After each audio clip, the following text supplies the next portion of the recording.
welcome, ladies and gentlemen, to the Woodshed. It's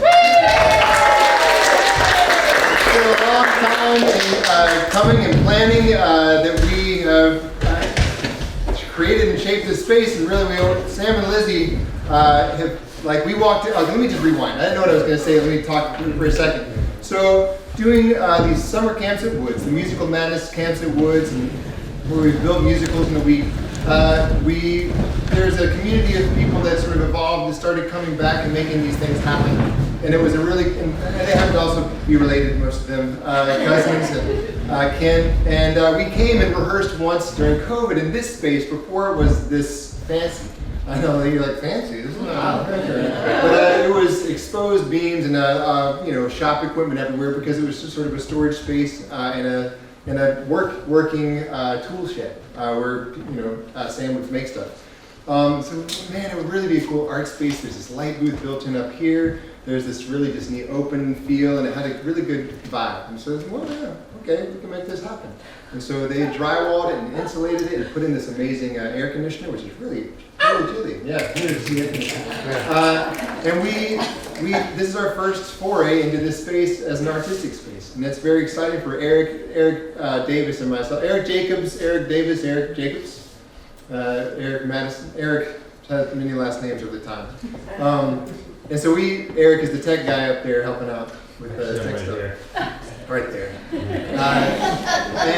And this has been a dream for a long time, so it's been really exciting to work this week with this crew. And what we're doing this week is trying to take this musical madness model up a few notches and to say, okay, we want to do something that is not only phenomenally creative and involved and where we're all doing everything, but is also not limited by the time frame of just 1 week that could potentially be lasting. So what we did this 1 week was start digging into As You Like It, the Shakespeare show. And we tried to reimagine some of the things. The Forest of Arden became a sailing ship or a rock venue or a detention, different things. And we tried to find, okay, what world would we want to create? So, and then in this year ahead, we will hopefully, our plan is to develop this further and do the whole show in our own way. With brand new music and some brand new characters and some brand new settings that are all of this piece. It's still inventive, it's just we have something Shakespearean to go from this time. I just saw Betsy in the audience and made me think I need to also just say these speakers and this microphone and a lot of the gear that we were using too were donated by Betsy and Doug, which is really, really cool. So what you'll see today, we're going to do some pieces from this show that we've liked. You're not going to see everything we did this week. You're going to see the stuff that we were most proud of and sort of spend the most time with. I should announce that you'll see two scenes that are part of the same scene. And we'll split in the middle from one setting to another because we're trying out both this on the ship model and then a detention model as the Forest of Arden. It's not maybe worth going too deep in the show, but there are some identity shifts where a character assumes a new identity, and that's all Shakespeare. Shakespeare loves this stuff, so you'll see that. And I don't think I need to say anything else. Do I need to say anything else? We're going to do this right here. Let's do it right here. All right. Here's our little snippet from As You Like It.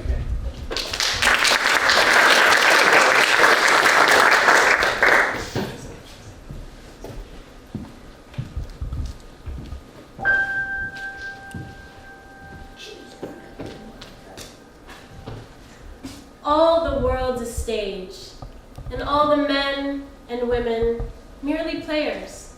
They have their exits and their entrances. And one man in his time plays many parts, his acts being 7 ages. At first, the infant, mewling and puking in the nurse's arms. And then, the whining schoolboy, with his satchel and shining morning face, moving like snail unwillingly to school. And then the lover, sighing like furnace, with a woeful ballad to his mistress's eyebrow. Then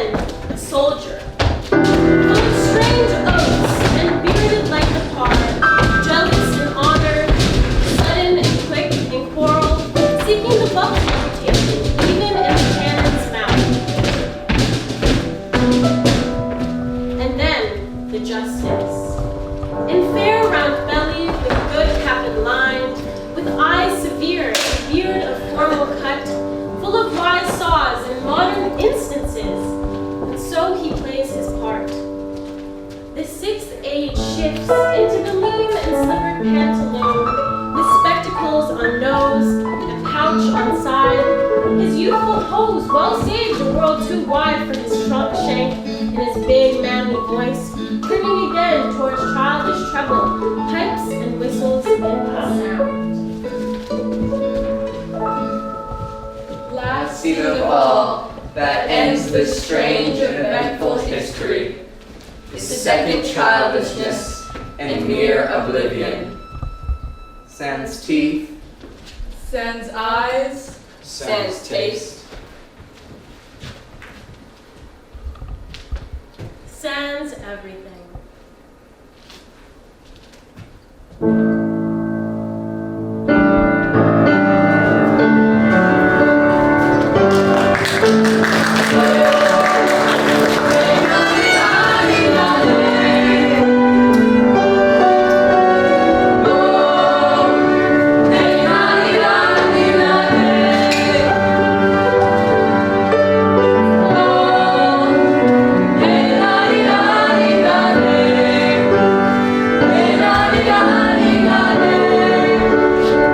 And this, our life, exempt from public haunt, finds words in waves, freedom in foam, glory in the gales, and good in everything.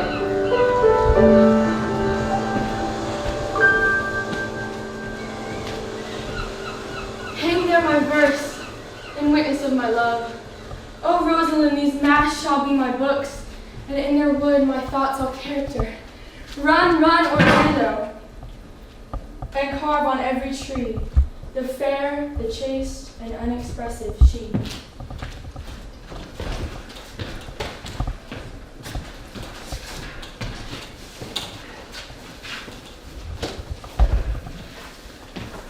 How like you this sailor's life, Master Touchstone? Truly, sailor, it in respect of itself, it is a good wife, but in respect that it is a sailor's wife, it is not. Now, in respect that it is in the waves, it pleases me, but in respect that it is not on land, it is tedious. Hast any philosophy in thee, sailor? No more but that I know, the more one sickens, the worse one at ease he is, and that the more money, means, and content he wants, the more he is without three good friends. That the property of rain is to wet, fire to burn, and the good winds bring full sails, and that a great cause of the night is the lack of the sun. That he that hath learned no wit, by nature nor art, may complain of good breeding, or comes of a very dull kindred. Such a one is a natural philosopher. Wast ever in court, sailor? No, truly. Then thou art damned.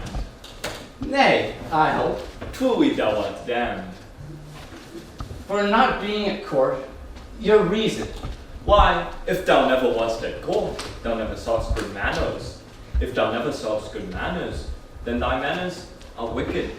And wickedness, it is a sin. And sin is damnation. Thou'rt in a powerless state, sailor.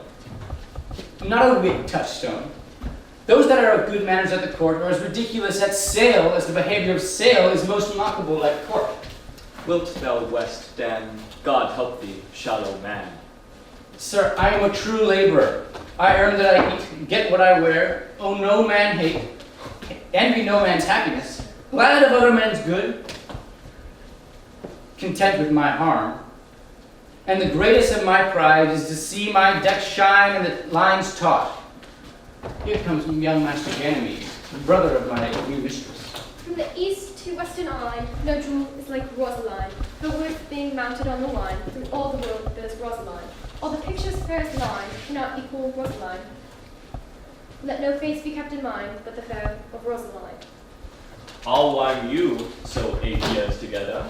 Out, fool. Full of taste. if a heart do whack a hind, let him seek out Rosaline. It is, if the cat will after kind, so be sure will Rosaline.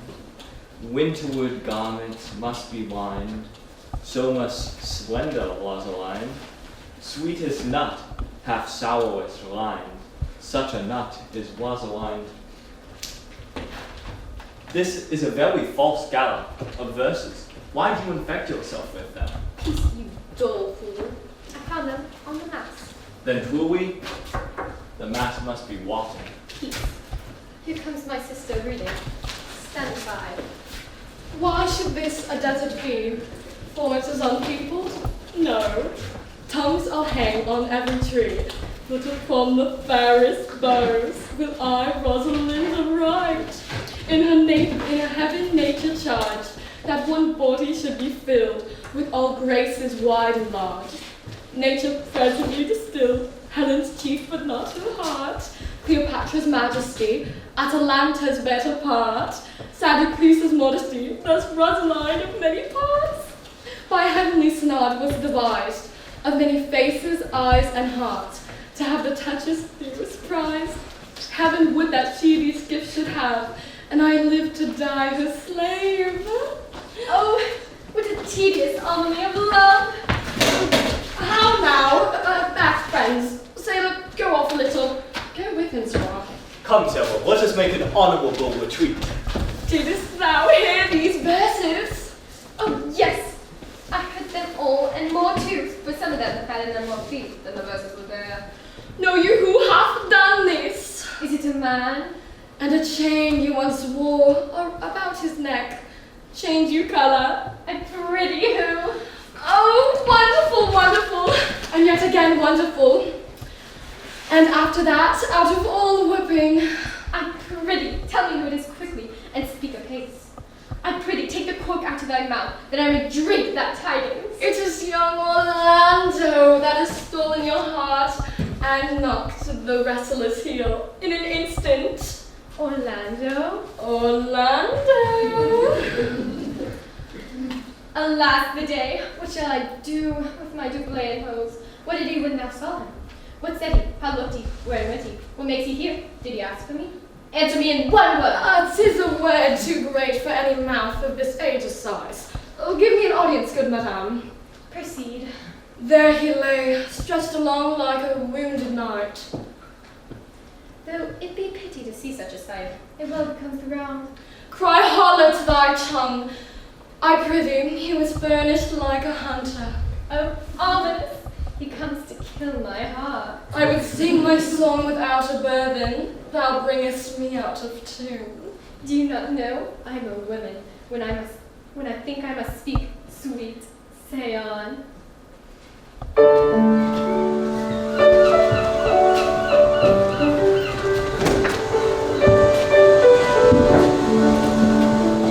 And this, our life, free from public haunt, finds dignity in desks, soul in solitude, purity in punishment, and good in everything.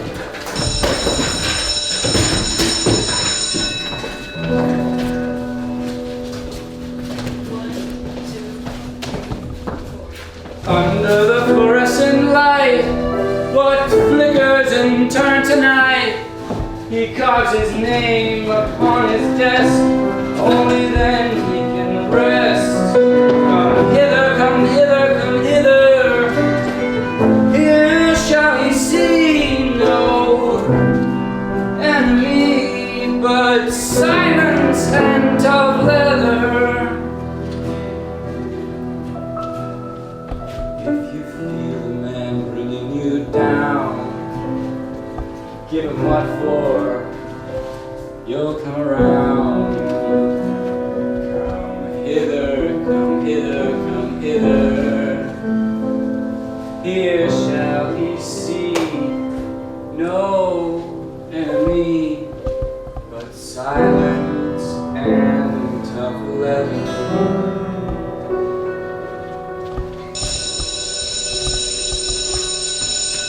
Dude, I pray you stop writing these horrible love letters in all of our desks. Oh, you pray, I see. I pray you mar no more of my verses with reading them ill-favoredly. So Rosalind, eh? Yes, just. It's a crappy name. I don't believe there's any thought of pleasing you, nor thought of you at all when she was christened. She hot. What? Of what stature is she of? Oh, my dear Rosalind, she is just as high as my heart. Man, you are full of shit. Cakes. Pretty answers. Detention really sucks, right? As you may know, I'm the shy, no breather nor living thing in this world, but of myself I know many faults. Like being in love? 'Tis a fault I would not change for your best virtue. God, you are an idiot. Sure, look into the brook, and you shall see him drowned. I just see myself. Okay. Goodbye, lover boy.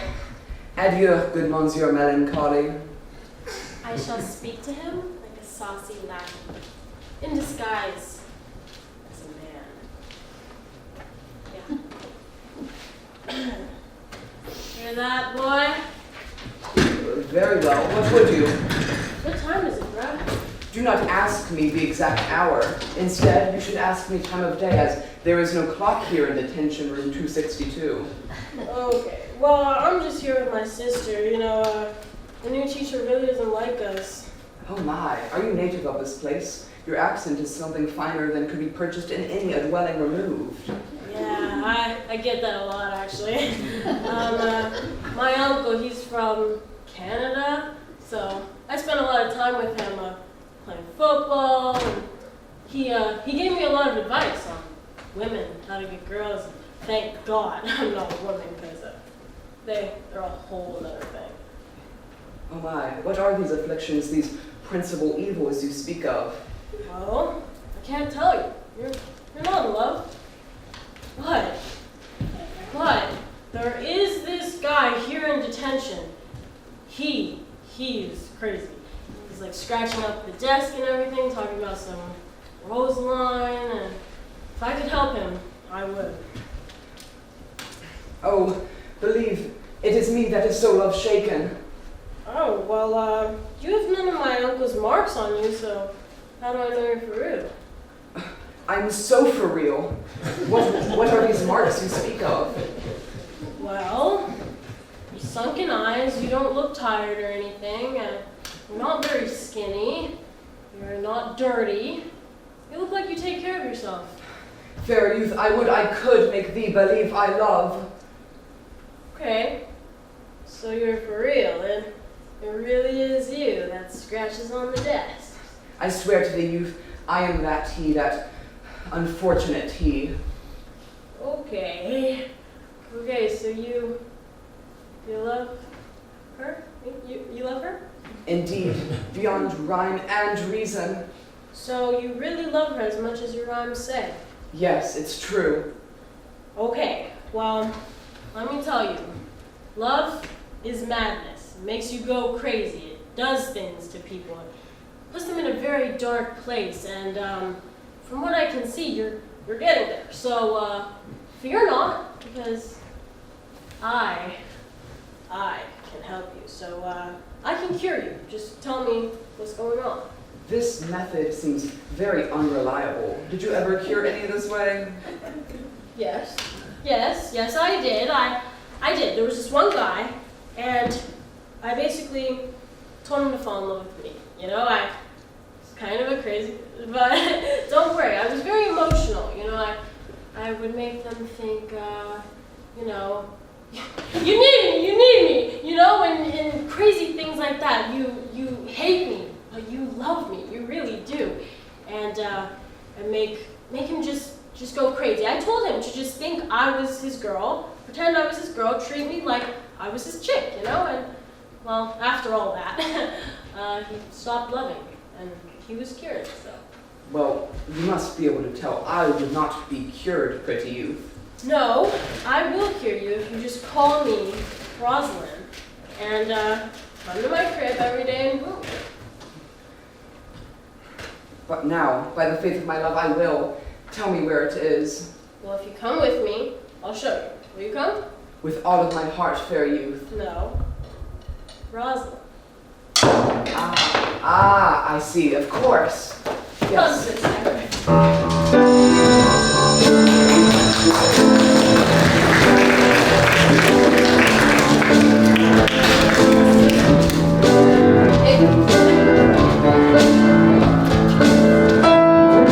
It was a lover and his last. With a hey and a ho and a hey noddy ho, and over the green cornfields did pass. With a hey and a ho and a no, and the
help with fundraising or grants, please let us know. Thank you.